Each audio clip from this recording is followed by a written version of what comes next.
क्योंकि मैं जब भी इसको टीवी पे देखता था, एक गाना किया था इसने पहला वाला भी कुछ time time time time time, first time जब तुम टीवी पे आए थे, क्या म्यूजिक था वो? टैं टैं ऐसा ही था। और तब भी जो तुम्हारी परफॉर्मेंस थी और आज भी टमाटर in the ज़हरे Ulfat chicken butter chicken है।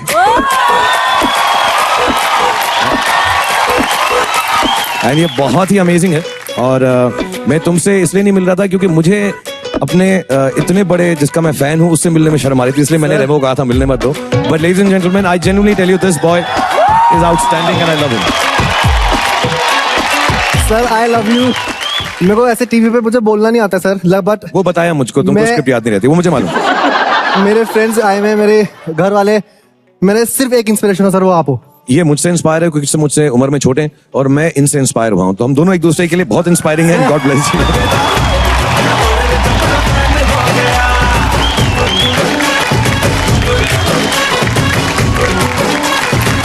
और एक दिन यही गाना मैं आऊंगा, मैं रेमो सर को कहूंगा मुझे सिखा दें, मैं सब ये करना चाहता हूँ, ये चिक चिक चिक चिक चिक चिक चिक सब मुझे करना। अभी रुको, थोड़े देर कपड़े वो तो मैं कर सकता, वो वाला Yes. दिल से रे